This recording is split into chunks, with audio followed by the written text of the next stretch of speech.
Good morning, students. Today we are going to discuss the second part of the chapter, that is the employment, growth, informalization, and other issues, part 2, from the Indian economic development. I am Shailendra Chaurasia, PGT Economics.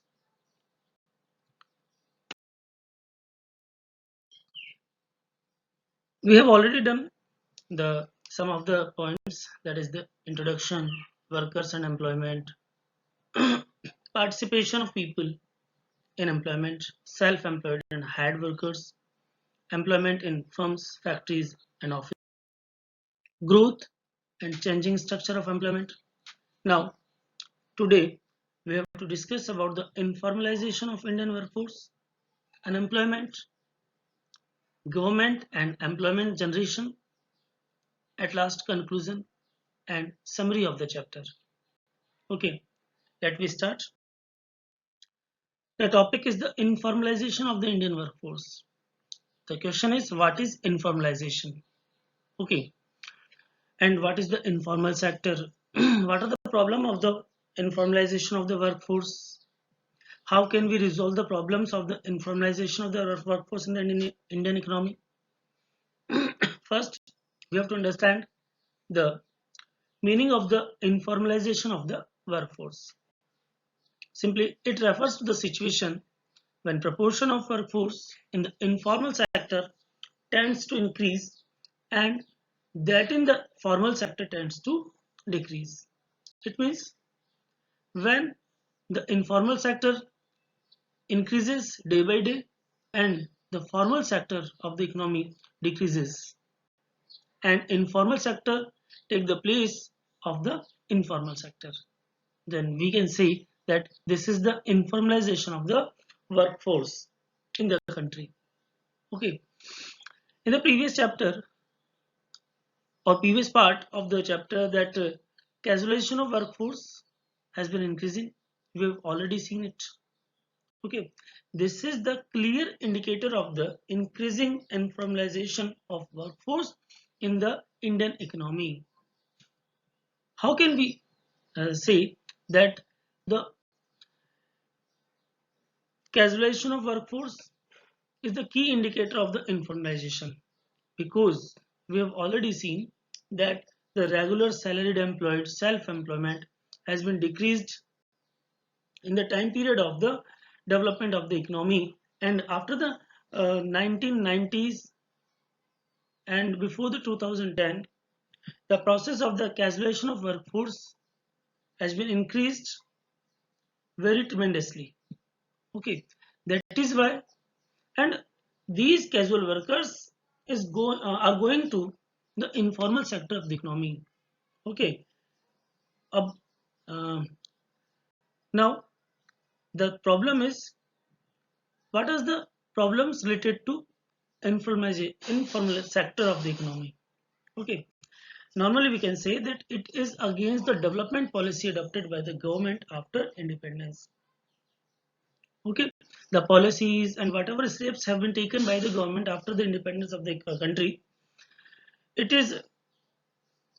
was a way into the development of the organized sector also, but the steps and the policies were not implemented successfully in our country.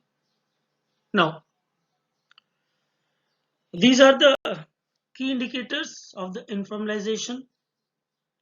We can see easily that the absence of the maternity benefits. In the informal sector, the workers do not have the maternity benefits as well as the paternity benefits. But in the organized sector, it is the right of the worker. Okay. The next one is the absence of provident fund. There is no any type of facilities provided by the employer in the unorganized sector or informal sector of the economy. That is why we can say that the absence of the provident fund in the unorganized sector of the or informal sector of the economy. The next one is the absence of gratuity and pension.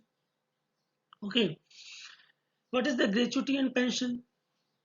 Basically, the maternity benefits, paternity benefits, provident fund, gratuity and pension, these are related to the social security benefits. Okay, these benefits basically provided to all workers who completely involved in the organized sector, but in the informal sector, the workers do not get the sufficient or required benefits itself. Okay. The next is the absence of equal salary for equal work in the private sector. In the private sector, or in other words, we can say, if we say that the unorganized sector, the people do not get the equal salary for equal work. Okay, the next we have already discussed about the absence of the social security benefits. One more important thing is the labor law and the trade unions. There is the absence of labor law and trade unions in the informal sector or unorganized sector.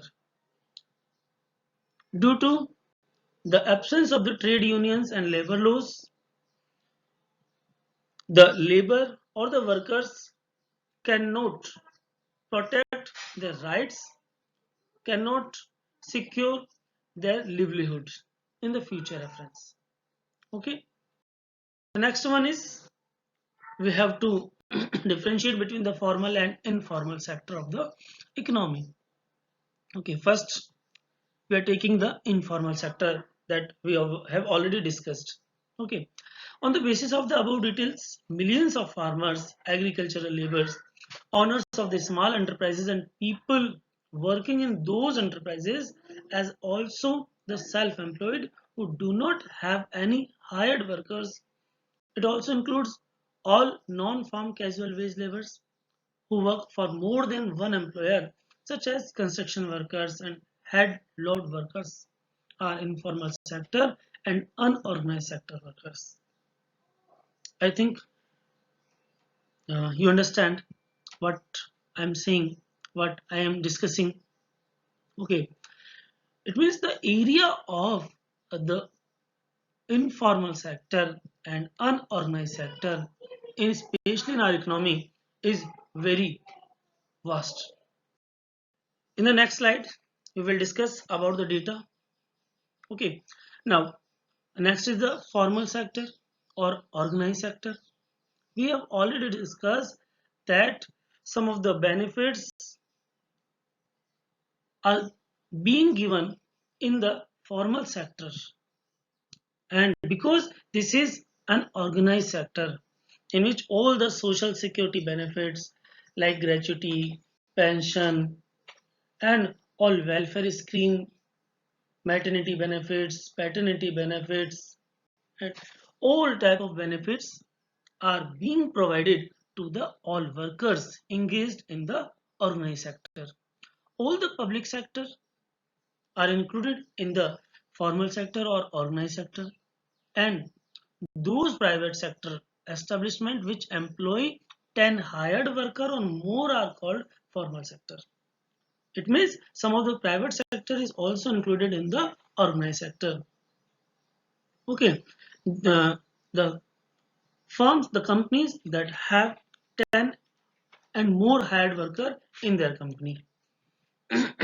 Okay, and those who work in such establishments are formal sector workers. They are benefited by all social security benefits given by the government, which we have already mentioned in the previous. Okay, now we are discussing about the distribution of workforce in formal and informal sectors. We are discussing about the ratio, about the number of people in million who are engaged in the formal sector and who are engaged in the informal sector. In this bar chart, we can see that this is the portion representing the number of workers in the million. This is the portion representing the formal and informal sector. Okay, first we discuss about the formal sector. Only 24 million male workers are engaged in the formal sector and 6 million female workers are involved in the formal sector. But in comparison to the informal sector, 310 million male workers are engaged in the informal sector and 133 million women are engaged in the informal sector. It means there is a big or huge difference between the people are engaged in the formal sector and the informal sector of the economy. Okay, it means only few peoples get benefited from the all social security schemes or the all the government benefits, but most of the peoples who are involved in the informal sector are not benefited by the government policies, by the social security schemes applied by the government to protect, to secure the social welfare of the people.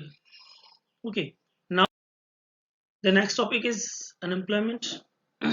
But before starting the employment, we have to understand the difference between the formal sector and informal sector. In the previous section of the chapter, we have already discussed, we have already mentioned that to improve the social welfare, the economic welfare of the workers, government should apply, should implement, or should make the policies that is favorable especially to the unorganized sector workers, because most of the people of the country are directly and indirectly involved in the unorganized and informal sector of the economy. Okay, now we discuss the unemployment. This is the very common phenomena before all of the people, all of us. It is the condition in which people are willing and able to work at existing wage rate but do not get employment. Okay, it means the people are ready to work at existing wage rate but they are not able to get the employment. It means he or she are unemployed. Okay, economists, some of the and most of the economics define it in their own language. Some of the economists define it that the unemployed person as one who is not able to get employment of even 1 hour in a half a day. It means in a day a person is not able to get employed for 1 hour only. That is why this is the big problem in our country. Okay, some of the data is given by the various organizations established in the country. The first is the reports of Census of India.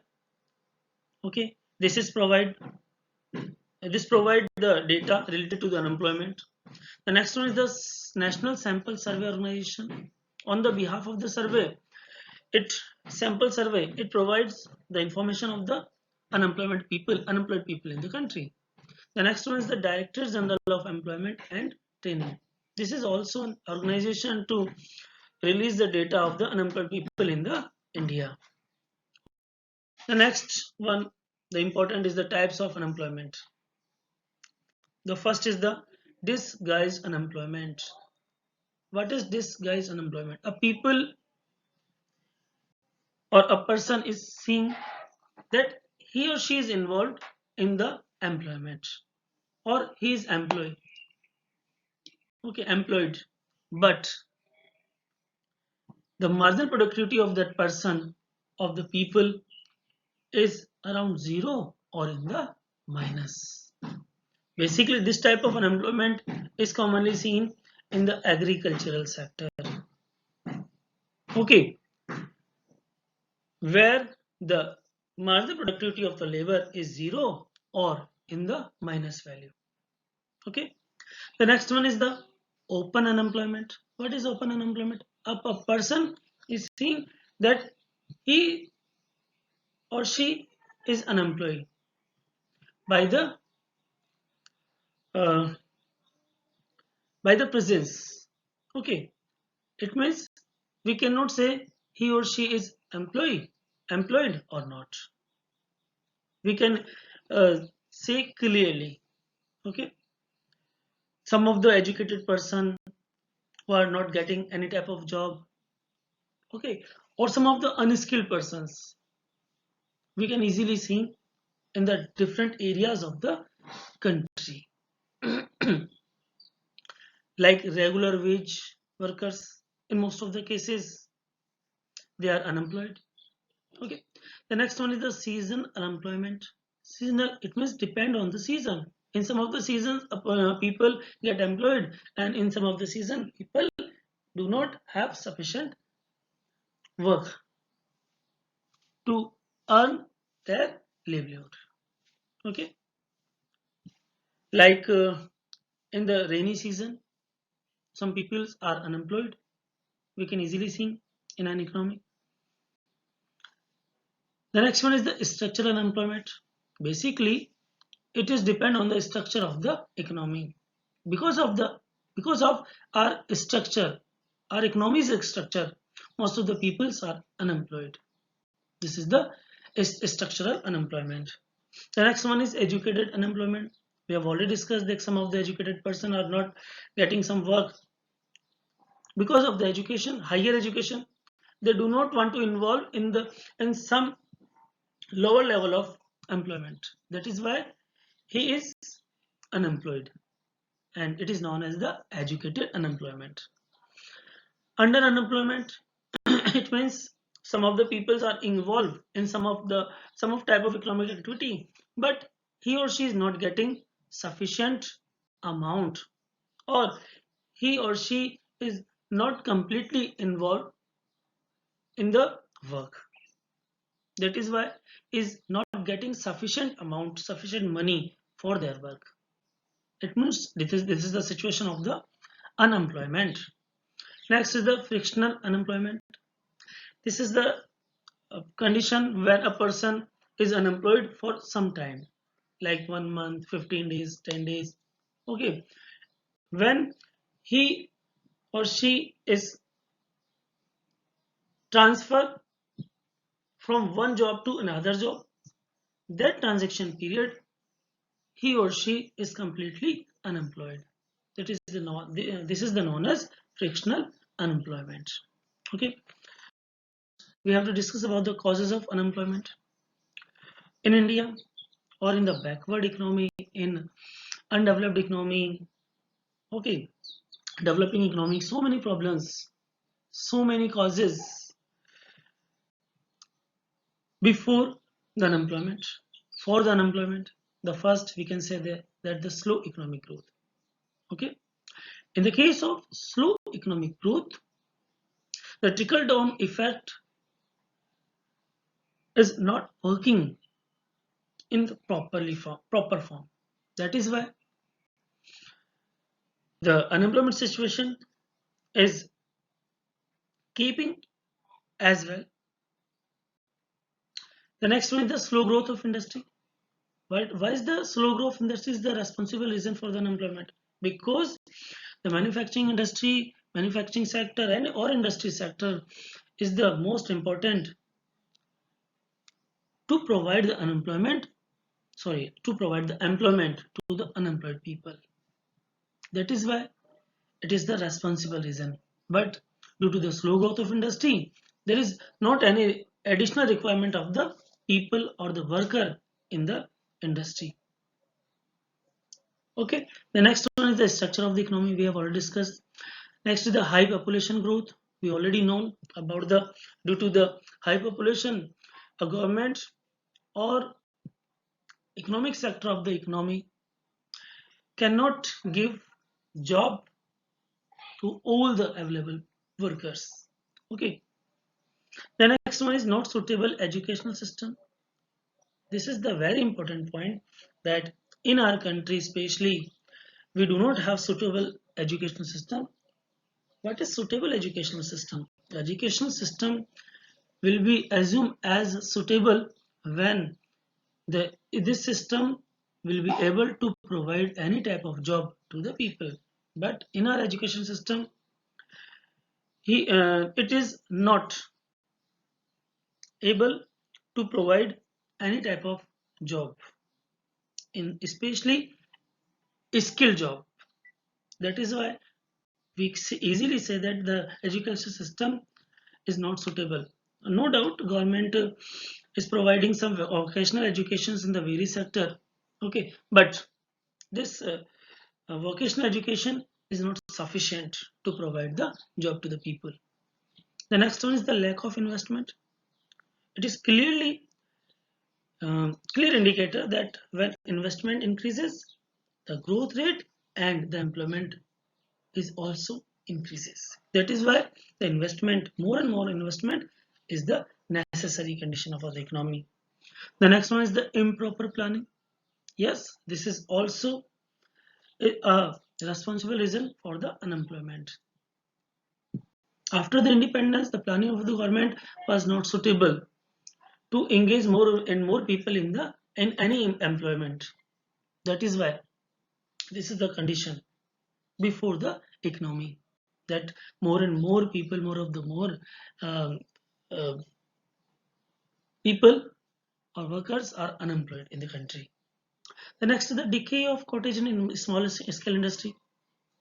Okay, decay of cottage and small scale industry due to the implementation of, or due to the increase the participation of the medium and high scale industry, the weightage of the cottage and small scale industry has been decreased. But we easily say that the India is the country of the agriculture and handicraft, and small scale industry and cottage industry is completely responsible to provide the job to the people more and more. Okay, this is the most important reason to sort out, to resolve before the government. Okay, next one, the important is the government and employment generation. It means how can we remove the condition of the unemployment from the country? The first one is increase in growth rate. Okay, the next one is more investment in private sector, because most of the people are involved in the private sector. We have already discussed that 50%, around 50% of the people are involved in the agriculture and allied activities in our country. That is why the more investment is necessary, especially in the irrigation field. Okay, and some non-farm activities in the primary sector. The next one is the improvement in infrastructure. This is the very big issue.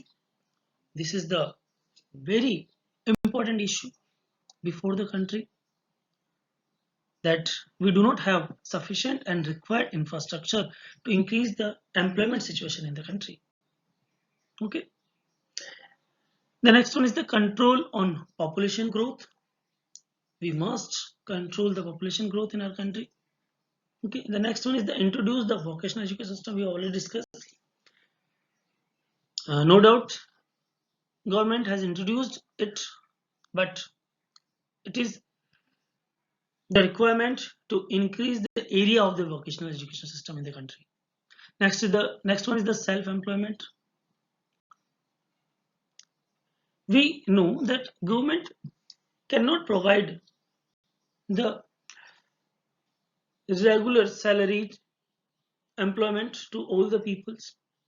Okay, that is why government enforce the self-employment and implement some skill providing uh, policies, say skill providing uh, instruments to the people, so that they are able to start their self-employment. Okay. Next is the proper planning. That is the very necessary condition. Next, we have to discuss about the government policy. What the government have done to decrease the unemployed situation in the country, and what type of program they have implemented. The government implements many programs. All these programs aim at providing not only employment but also services in areas such as primary health. It means government are providing such type of employment. They are they are developing the capital structure or capital or infrastructure in the economy and providing the employment also. These are the some examples, like also services in areas such as primary health, primary education, rural drinking water, nutrition, assistance for people to buy income and employment, generating assets, development of community assets by generating wage employment, construction of houses and sanitation, rural roads, development of wastelands, etc. For example, we can take some policies, some programs of the government like Manrega, in which 100 days guarantee is providing to the unskilled workers in the country. Next to the Skill India to provide the self-employment, Make in India to provide the employment in the especially manufacturing and industrial sector of the country. Okay, and these type of programs definitely will increase the employment in the country. But this is not sufficient. Government should adopt some other policies to provide the employment. Okay. The next is the conclusion and summary. All those persons who are engaged in various economic activities and hence contribute to national income products are workers. Next, about 2/5 of the total population in the country is engaged in various economic activities. Men, particularly the rural men, form the major section of workforce in India. Majority of workers in India are self-employed. Casual wage laborers are regular salaried employees. Together account for less than half the proportion of India's workforce. About 3/5 of India's workforce depends on agriculture and other allied activities as the major source of livelihood. The next one is that in recent years, the growth of employment has decelerated. During post-reform period, India has been witness to employment opportunities in the service sector. These new jobs are found mostly in the informal sector, and the nature of jobs is also mostly casual. Government is the major formal sector employer in the country. We all know. Disguised unemployment is a common form of unemployment in rural India, and there has been a change in structure of workforce in India. Yes, we already discussed. Through various schemes and policies, the government takes initiatives to generate employment directly and indirectly. Okay, these are the all about for this chapter employment. Okay, we have clearly and thoroughly discussed about the employment situation, about the unemployment situation, types of employment. Okay, informal sector, formal sector, and various related data related to the chapter. I think you have understand it, you understood it properly. Okay, but in spite of this, if you have some problems regarding this chapter, you can comment me, you can inform me in the comment box. Okay, this is the all about for this chapter.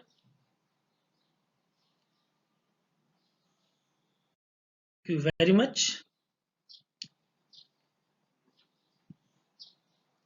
Next time we will discuss the next chapter. Okay, thank you very much.